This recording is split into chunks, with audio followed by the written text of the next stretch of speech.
It looked a little unprofessional. Not to me, but to the fine folks at the Mirage, it goddamn sure did. I told him, I said, you got to get a dentist to patch this up. I will not go on stage looking like this, because this tooth doesn't look that big until it's gone.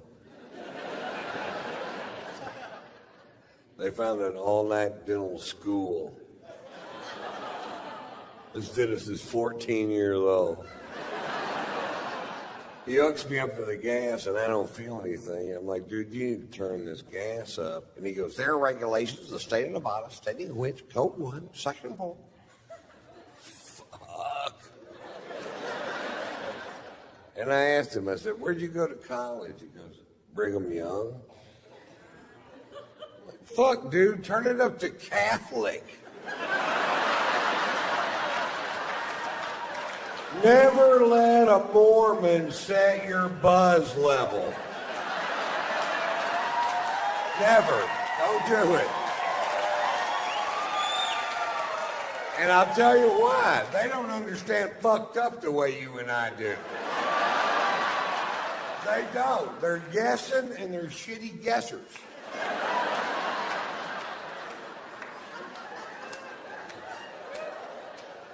When he got through with the procedure, you could still tell which tooth he worked on because it was a different color. My teeth looked like Indian corn.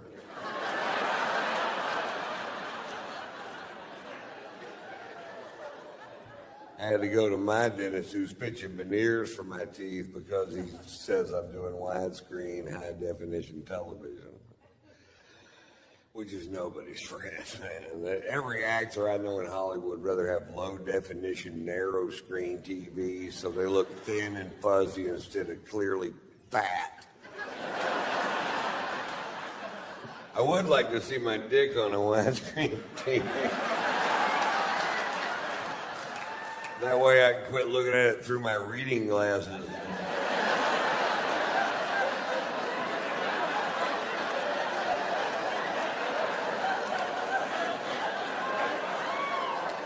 Put these on, baby.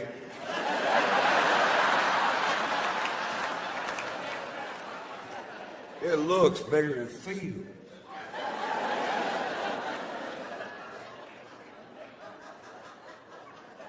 I had no idea how expensive veneers were, man.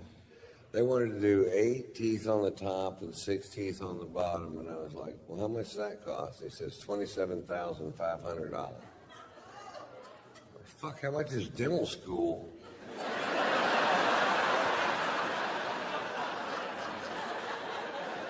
I'll teach my mother how to do it. You're going back to college, Mom. I never went to college. Well, this would be fun for you then. It was a weird week. And I knew it was going to be a weird week because it started off weird. I was going to go to Vegas a day early to do some media, and I wanted to see the show called Love. It's also at the Mirage, Beatles, Cirque du Soleil show. Fantastic fucking show. And so I was talking to my wife and I live in Atlanta and Hollywood, and we were out in California. And I said, I'm leaving today at 3:30 to go to Las Vegas. And I have an airplane that you guys bought me. I like it a lot. Half the Fortune 500 companies in America have let go of their private jets. Not Ron White Inc. I'm flying that son of a bitch straight into bankruptcy.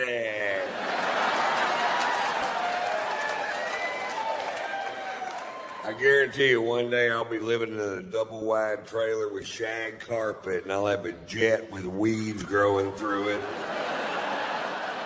I'll be in the front seat going, push me around some.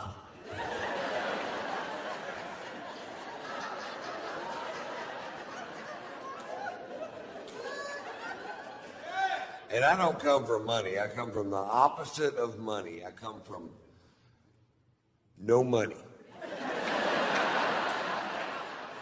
10 years ago, I lived in a camper in my friend's backyard.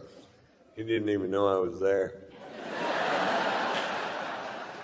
It wasn't even a nice camper. It was like a homemade pop-up camper. It was like somebody had duct taped a tent to a golf cart. I had a 20-inch Coleman television.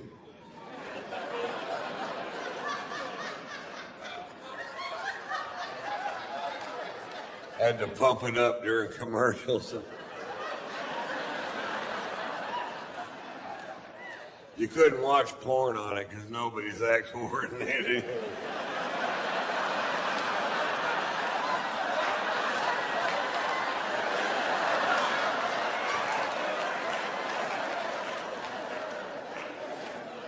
I was broke. I owe the IRS a bunch of money because I don't understand how that works. It's confusing. When I started doing stand-up, they said that made me an independent contractor, and they said I needed to start filing my taxes quarterly, which I thought meant every 25 years.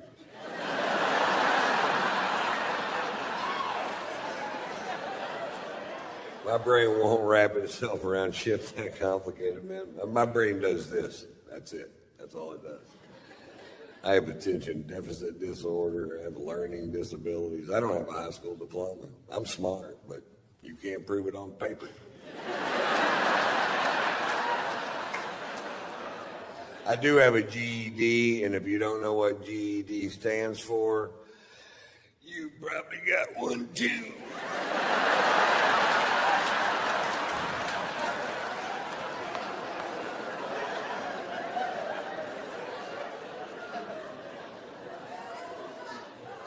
Anyway, I told my wife, I said, I'm leaving today at 3:30 to go to Vegas. My wife's singer-songwriter, composer, Margot Ray is her name, and a brilliantly talented woman. And she says, well, I'm working with a guitar player in the studio till 5 o'clock. You can't wait till 5:30 so I can fly with you. And I said, can you be there at 5:30? And she said, yes, which I knew was a lie, because she's the biggest liar in my life. When it comes to how long it's going to take her to get somewhere, I hear her on the phone all the time just lying through her teeth. We're 2 exits away. Traffic's really heavy. We should be there in 15 minutes. I'm like, you're in the fucking bathtub. We wouldn't be there in 15 minutes if we were where you said we were.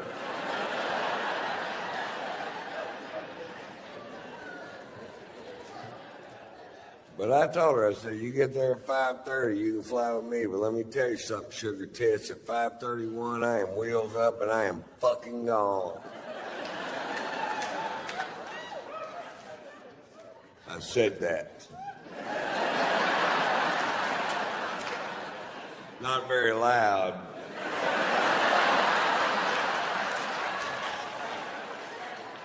But I said it.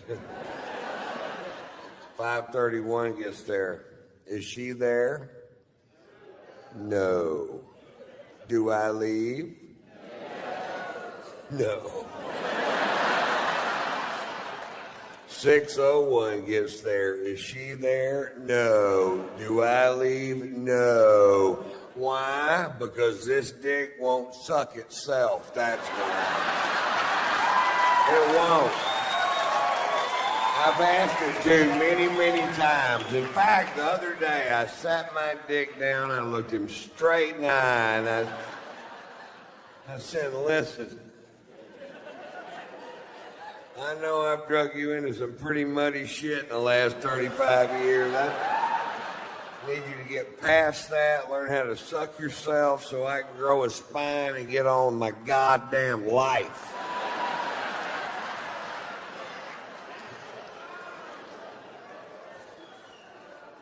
It went in one ear and out the other.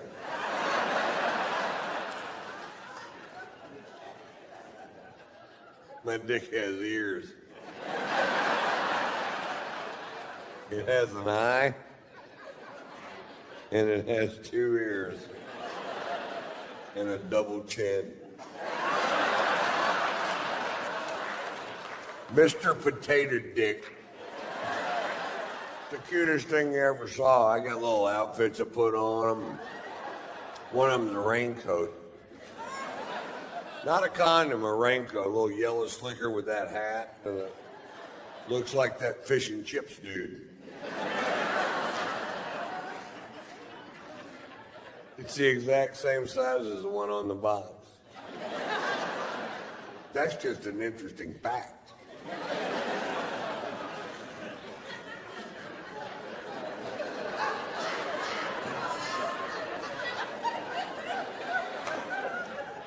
What is it, Ron? An interesting fact. Anyway, so we go see Love and Beatles Cirque du Soleil show. I'm a huge fan of the Beatles, and I just love their music, always have. And Cirque's always fun, and our shows are at the same time, so I'd never been able to see it. And I got 8 people from my camp. My wife's sitting next to me. We have great seats because I work for the Mirage, and everything's perfect except right behind me, these 2 chicks are just jabbering. Not about the show, just jabbering. Just jabber, jabber, can't shut up. Jabber, jabber, won't shut up. Jabber, fucking jabber, jabber. The kind of chicks that can talk around a blowjob. Well, I told him all day, if you don't fix that goddamn screen door, I'm going to come out this time. I'm going to hurt some fucking people. If I come on one more time, that baby got a shitty diaper wrapped around his ass, I'm going to go to the swap meet and get a dress to wear to Arby's on Sunday.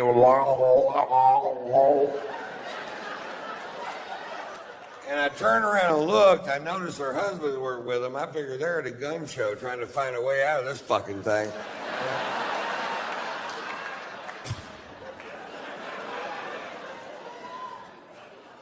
Well, that's way better. I hear the guy sitting next to him go, hey, could you hold it down? My family's trying to watch the show. And she goes, fuck you, we paid our money. We'll do whatever the hell we want. And I'm just steaming fucking pissed. They're ruining my goddamn night. I can't hear anything but that. I've been waiting for a year to fucking see this show. And I turned around and very politely,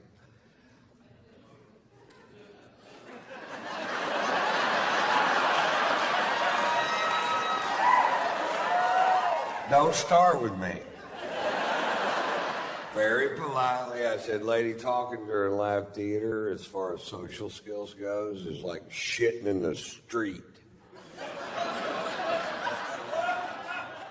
She goes, you better mind your own business. I said, you better quit shitting in the street. She goes, I'll have you thrown out of here. I said, if you don't quit flapping your fucking cock holster. Everybody heard that. Before, it was a little disturbance right behind me. Very few people privy to that one. Then 1,700 people hear me go, if you don't quit flapping your fucking cock all the time.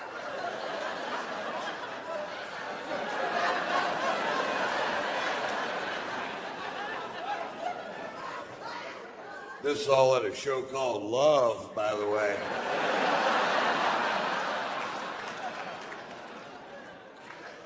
I had her murdered and buried in the desert. It's Vegas, baby. Careful who you fuck with. And legend has it, if you go out into the desert and the moon is full and the wind dies down, you can still hear her jabbering. I'm a street shooter. I'm shitting in the street. Did you? What the fuck was that? That's that chick Ron killed. They call this Jabber Gulch. Thank you and welcome, and thank you for a day without rain. I don't know how it happened. I want you to know that I just got some great news that I'm excited about. I just got a development deal picked up. It's a new reality show. It's an extreme makeover show for middle-aged lesbians called This Old Bull Dyke. We already have a sponsor. Wolverine Steel-Toed Boots has picked it up. We had another title, but the censors nixed it. It was originally going to be called Pimp My Muff. I am staying tonight or this week at the Hotel 1000. I would like to talk for just a second about their toilets. They've got the best toilets ever, man. They're amazing. You won't even believe this if you've never seen one of these things. Number one, the seat is heated. Now, that doesn't sound like a lot, but if you're used to a cold toilet seat and then you sit on a warm toilet seat, it's nice. It like relaxes your bowel muscles and kind of just helps you crap, you know. It's really nice. And then on the wall, there's some buttons, and one of them says rear cleansing and one of them says front cleansing. And there's a diagram of a guy sitting on a toilet with a stream of water shooting up his ass. So I pushed the button, and all of a sudden, I'm that guy.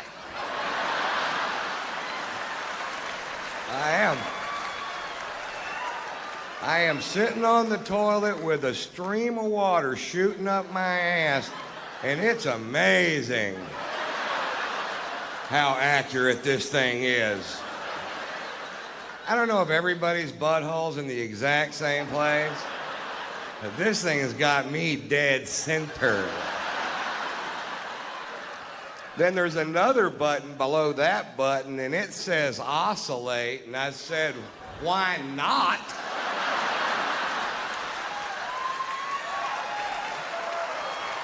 Now I have a rotating stream of water shooting up my ass. And it was at that moment that I realized that 50 million gay men can't be wrong.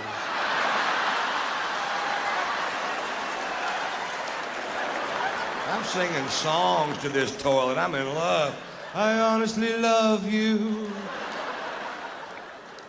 My wife caught me spreading cake on my ass just so I could go wash it off. Is that cake? No. I gotta go to the bathroom. Don't wait up. I'm gonna try to tell you this story. This happened on Tuesday. I'm going home from the PetSmart in the car with two dogs and a wife, and my wife says I gotta stop at the bank, and I say shit or whatever I said. Because I don't go in the bank. Everybody knows that. I stay in the car with the dogs, and she says I'll be, 5 minutes, but there's absolutely no such thing as 5 minutes with this woman. And she goes in, and I know the dogs need to pee, and at our bank there's one piece of manicured lawn that has two signs that both say, no dogs. So I took my dogs over there. This guy comes waddling out of the bank with a big scowl on his face, and he goes, the sign says no dogs. I said, the sign's wrong.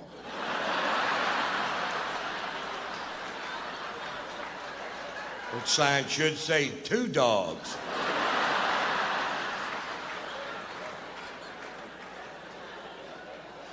I saw a commercial the other day, and I really don't understand the organization, and I really don't understand who they think they're ever going to help.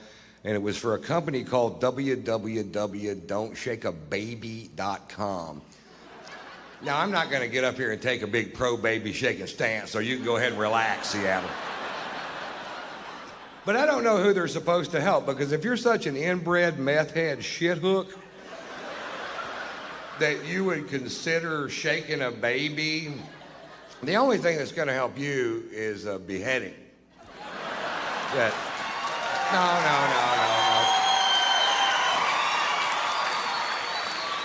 Now, I know there's people in the audience tonight going, but Ron, what if the baby's asking for it? Don't shake a baby. What if I can't find my car keys and I've looked everywhere?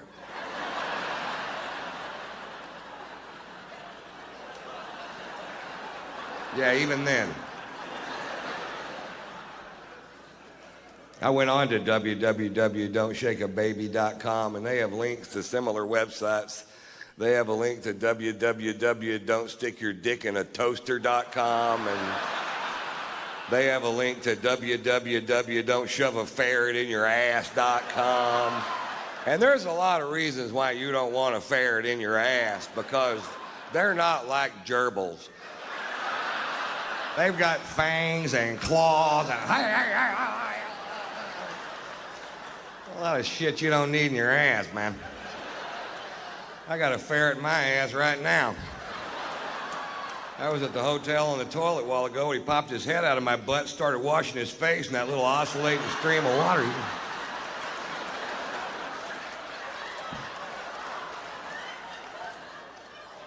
Is that cake?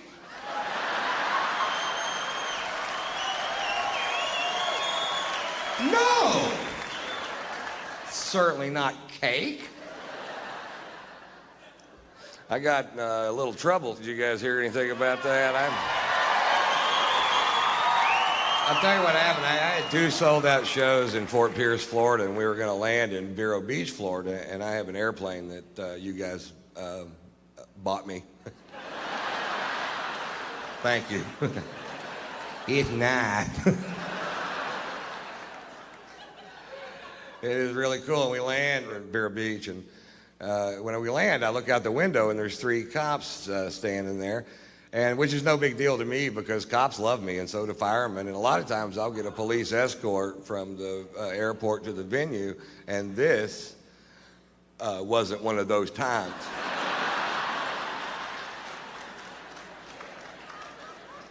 I got out of the plane, and there was a cop there, and he said, "Mr. Wyatt, we've been told that there are drugs on this plane by an anonymous tip." And I said, "There are absolutely no drugs on that plane." Now, I did have a little bit of weed in my bag, but I wasn't on the plane, so technically I'm not lying to this guy. And, he goes, well, do you mind if we search the aircraft? And I said, "You absolutely cannot search this aircraft unless you have probable cause, because I still have civil liberties, you know what I mean? I do." They said, "Okay, well, we just want the drug dog to walk by it a couple times." And I said, "Fine." And the drug dog walks by a couple times, and the guy goes, "Well, the dog gave us a signal that there are drugs on the plane." And I'm like, "No, he didn't. That dog didn't do anything. I was staring straight at him. He didn't wink, blink, woof, aw. What's his signal, a blank stare? That's all he did." The dog says there's drugs on the plane. I'm like, "Well, I said there wasn't drugs on the plane. Who are you going to believe, me or the..." Fuck, never mind, you know? Now, I've got a show to go to. They spend an hour and a half going through this plane. An hour and a half, and I'm just sitting there going, "Oh, come on."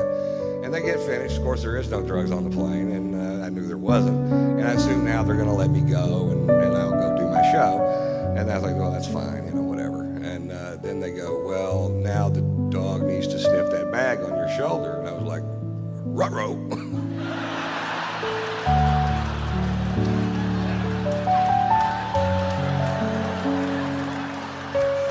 They found 7/8 of a gram of marijuana in my bag.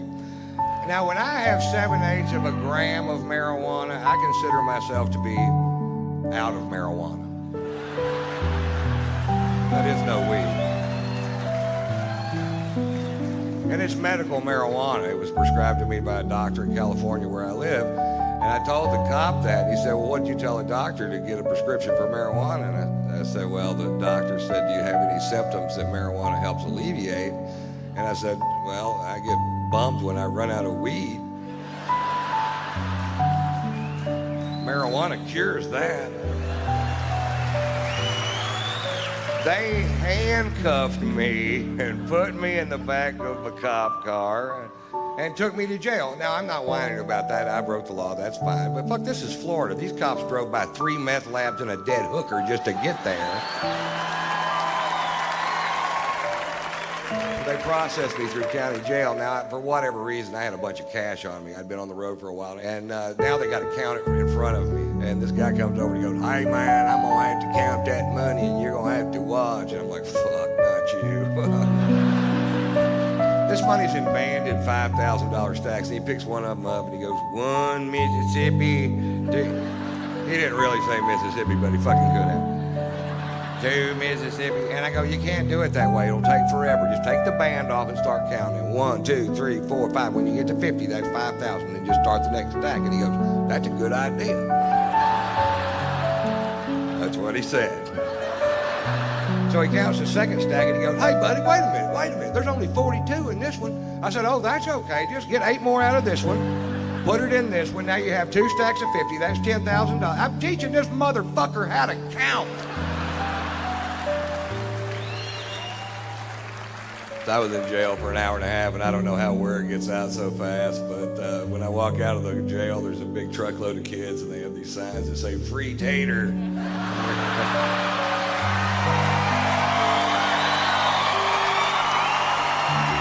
I've had the weirdest things happen lately. I just fly from LAX to Atlanta to see some lawyers and a dentist, the combination platter of wonderful days, and my plane was broken, and when my plane's broken, my friends do not give a shit. They're like, oh, poor baby. Is your plane broken? You have to take a commercial flight like every fucking buddy else. But it's not like it used to be, or either that or I'm losing touch, you know, because I'm standing in line, I got a first class ticket, and I get up to the front of the line, and there isn't anybody there. It's just a kiosk with a computer terminal, and I'm not good at computers, and I don't want to touch this thing because it's got grease and dirt, and what I can only pray to Jesus is meringue.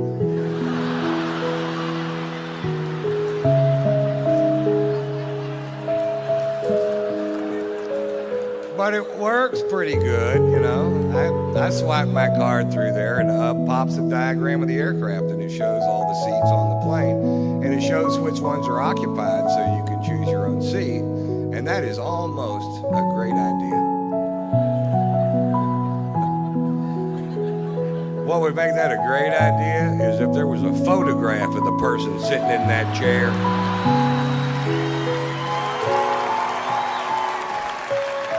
About a 5-minute bio clip telling you a little bit about them and what their breath smells like. Right, because I picked my seat and I'm in first class, so as soon as I walk into the cabin, I can see my chair, and sitting right next to me is a big fat fuck.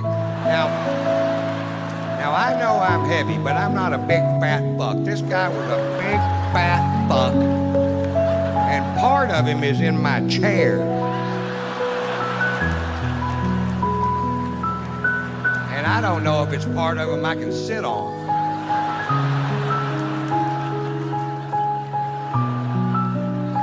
Hey, I've got a little tip for the morbidly obese, and I don't mean to sound cruel, but once you get to 550 pounds, stay home and go for the record.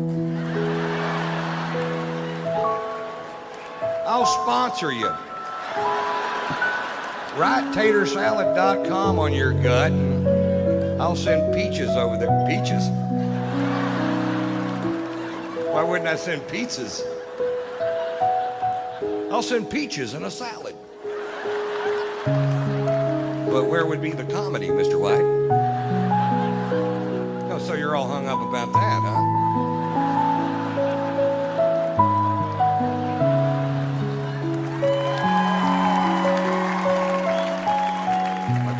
Try to do that line right, just in case we decide to do it that way. I'll send pizzas over there.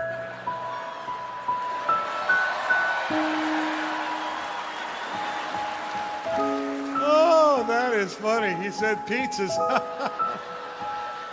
Oh, Mr. White, boy, he's rich tonight.